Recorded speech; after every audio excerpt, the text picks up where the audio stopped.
আসসালামু আলাইকুম ওরিয়াস। আমি বর্তমানে আছি ফার্মগেটে একটি ঐতিহাসিক মুহূর্তে সাক্ষী হওয়ার জন্য। আপনারা সবাই জানেন বেগম খালেদা জিয়ার জানাজা আজকে। দেখেন কি পরিমাণ মানুষ, আমার জীবনে এত পরিমাণ মানুষ হতে পারে জানাজার মধ্যে, আমার লাইফের এই প্রথম অভিজ্ঞতা। আজ বাংলাদেশের রাজনীতির ইতিহাসে এক নীরব ও ভারী শোকের দিন। আজ আমরা শেষ বিদায় জানাচ্ছি বাংলাদেশের প্রথম নারী প্রধানমন্ত্রী, তিনবারের সাবেক প্রধানমন্ত্রী, বিএনপির চেয়ারপারসন বেগম খালেদা জিয়াকে। আসলে আমার বাসা হচ্ছে ঢাকা শাহজাহানপুরে। শাহজাহানপুর থেকে মানিক মিয়া এভিনিউ বা সংসদ ভবন 7 থেকে 8 কিলো। আমি প্রথমে ধারণা করতে পারি নাই যে সম্পূর্ণ রাস্তাটা আমার পায়ে হেঁটে আসতে হবে। বাসা থেকে বাইরে দেখি সম্পূর্ণ রাস্তা একদম ব্লক, একটা রিক্সা পর্যন্ত সামনে যাওয়ার খালি নেই। আসলে আজকে দল বল নির্বিশেষে এক ঐতিহাসিক মুহূর্তে সাক্ষী হওয়ার জন্য হাজারো মুসলিম জনতা রাস্তা নেমে পড়েছে বেগম খালেদা জিয়ার জানাজার জন্য।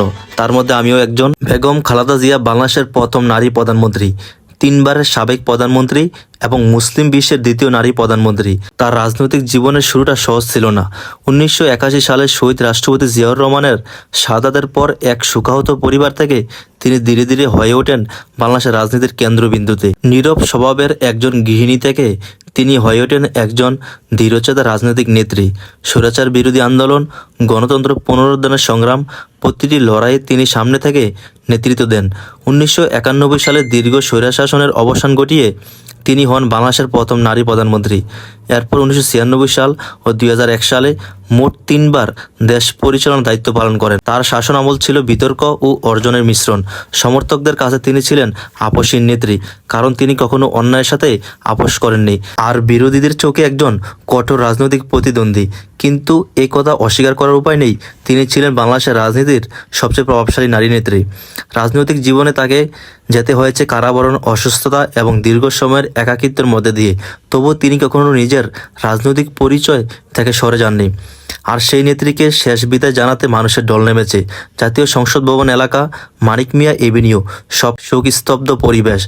দল মত নির্বিশেষে মানুষ এসেছে একজন ইতিহাসের অংশকে শেষবারের মতো সম্মান জানাতে।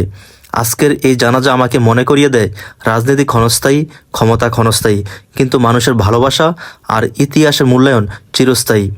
হে আল্লাহ, আপনি বেগম খালেদা জিয়াকে ক্ষমা করুন, তার সকল ভুল ত্রুটি মাফ করুন, তার কবরকে প্রশস্ত ও আলোকিত করুন এবং তাকে জান্নাতুল ফেরদৌস নসিব করুন। বাংলাদেশ আজ একজন সাবেক প্রধানমন্ত্রীকে নয়, একজন দীর্ঘ রাজনৈতিক অধ্যায়কে বিদায় জানালো। ইন্না লিল্লাহি ওয়া ইন্না ইলাইহি রাজিউন। আল্লাহ তাকে শান্তিতে রাখুন, আমিন। বেগম জিয়া জন্মগ্রহণ করেন 1945 সাল এবং মৃত্যুবরণ করেন 1925 সালের 30শে ডিসেম্বর। মৃত্যুকালে তার বয়স 80 বছর।